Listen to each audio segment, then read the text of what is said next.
¿Cómo le va? Es un privilegio para mí estar una vez más compartiendo con tantas personas que quizás puedan estar escuchando estos estudios. Son humildes y sencillos, pero son basados en la palabra de Dios, la Escritura. Y en esta oportunidad quiero compartir con ustedes Jeremías, capítulo 18. Dice, palabra de Jehová que vino a Jeremías diciendo, levántate y ve a la casa del alfarero, y allí te haré oír mis palabras. Y descendí a casa del alfarero, y he aquí que él trabajaba sobre la rueda, y la vasija de barro que él hacía se echó a perder en su mano, y volvió y la hizo otra vez vasija, según le pareció mejor hacerla. Entonces vino mi palabra de Jehová diciendo, ¿no podré yo hacer de vosotros como este alfarero, oh casa de Israel? Dice Jehová, he aquí que como el alfarero en la mano del alfarero, así sois vosotros en mi mano, oh casa de Israel. En un instante hablaré contra pueblos y contra reinos para arrancar y derribar y destruir. Pero si estos pueblos se convirtieren de su maldad, contra la cual hablé, yo me arrepentiré del mal que había pensado hacerle. Y en un instante hablaré de la gente y del reino para edificar y para plantar. Aquí nos encontramos con este pasaje del alfarero, que en un sentido habla de lo que Dios ha hecho con el pueblo de Israel. Dios ha tratado de enmendar los errores, la soberbia, la desobediencia del pueblo de Israel por todos estos años. De hecho, lo que está pasando aquí, ¿no es cierto?, es lo que ha tratado de hacer Dios, porque ha tratado de formar a través del alfarero una pieza hermosa, útil para el mundo, para la sociedad, para la humanidad, porque cuando Dios creó y con Abraham quiso formar esta nación, era para que a través de esta nación todo el mundo, todas las demás naciones vieran cómo era Dios con el pueblo de Israel. De hecho, cómo lo prosperó, cómo lo bendijo, ¿no es cierto? Que lo más alto que tuvo el pueblo de Israel fue justamente con David, el rey David. Que Dios lo prosperó y fue la mejor época, y después con Salomón. Y las demás naciones, ¿no es cierto?, sabían de la sabiduría de Salomón, la prosperidad del pueblo de Israel, y era porque Jehová estaba con él, no era simplemente porque ellos eran personas muy especiales, no.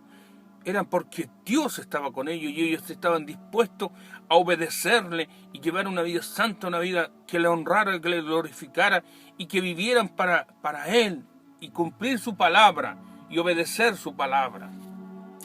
Pero no fue así, no todo el tiempo fue así. Y de ahí que Dios tuvo paciencia y paciencia, pero después se dividió el reino, después vinieron las otras naciones, se lo llevaron como esclavos y el pueblo de Israel se vino de mal en peor. Pero Dios dio la promesa, ¿no es cierto?, que si se convirtieren de sus malos caminos, donde ellos estuvieren, Dios los traerá.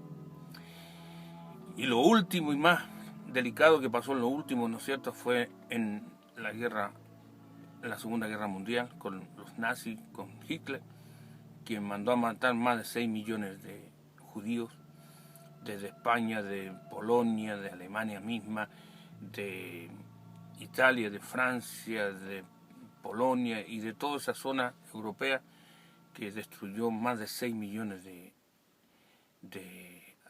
judíos.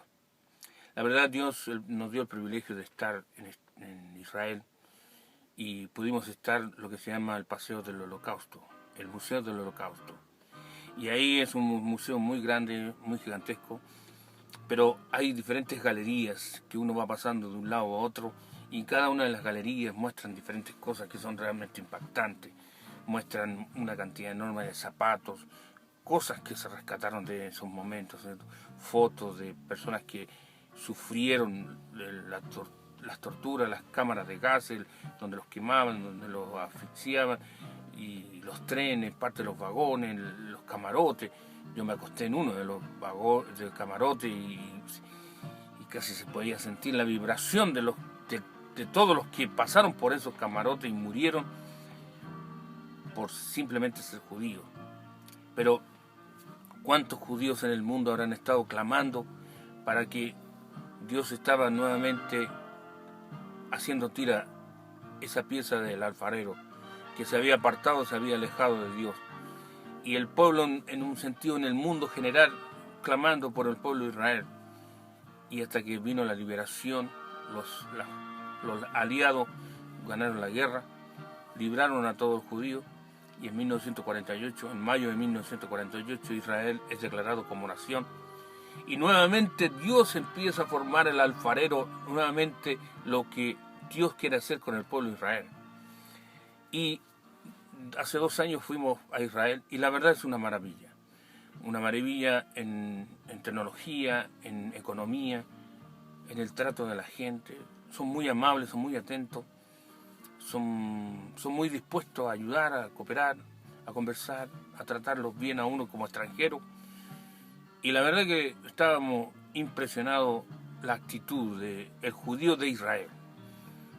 Estuvimos en Tel Aviv, estuvimos en Haifa, estuvimos en Tiberias, estuvimos en el mar Mediterráneo, en el mar Mediterráneo, en Tiberias, en Tel Aviv, estuvimos en el mar de Galilea, estuvimos en el río Jordán, estuvimos en Belén, estuvimos en Jerusalén mismo, donde Cristo murió, donde Cristo resucitó.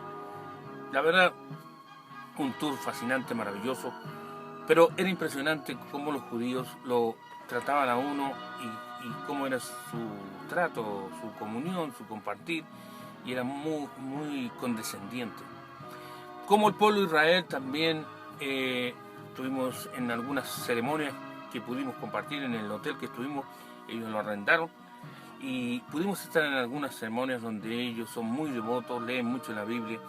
Estuvimos en el muro de los lamentos, donde también están ahí clamando, suplicando, consagrando sus vidas y orando para que Dios restaure al pueblo de Israel, porque detrásito de ese muro era donde estuvo el antiguo templo de Israel, donde lo construyó Salomón, y que después fue tomado por los musulmanes, y esa tierra ahora está gobernada por los musulmanes, y es la mezquita de Omar. Y esa mezquita de Omar tiene que ser retirada de ahí, y ahí construido el templo, y de ahí viene todo un proceso y un plan, ¿no es cierto? Y viene el avivamiento de los judíos, que son los 144.000, donde van a estar predicando la palabra de Dios, y ellos van a ser los que van a llevar el evangelio, porque nosotros vamos a estar en el cielo, y van a ser los decapitados también, que van a morir por la causa de Dios.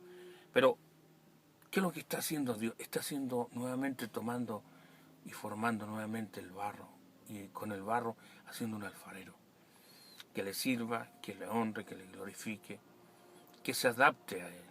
Aquí el barro no se adapta al maestro. El maestro le da la forma al barro. Y eso es lo que Dios quiere, aún para nosotros, para sacar una aplicación de lo que es el pueblo de Israel. Nosotros tenemos que someternos al maestro. Decirle: Señor, aquí está mi vida, Señor. Yo he tomado decisiones y muchas de ellas han sido incorrectas. Me he equivocado un montón de veces.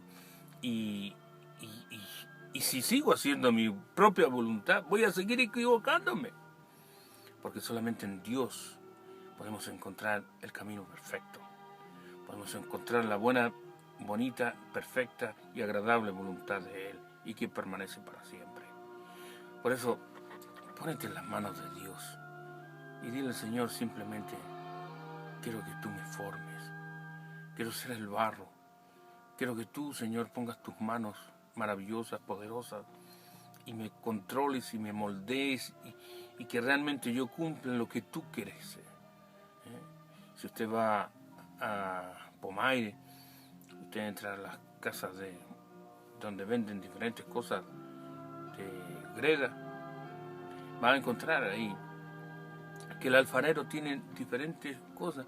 Hay unos mates, hay unos maceteros, hay unos figuritas de animales, hay diferentes cosas. El dueño de ese local dijo: yo voy a hacer esto.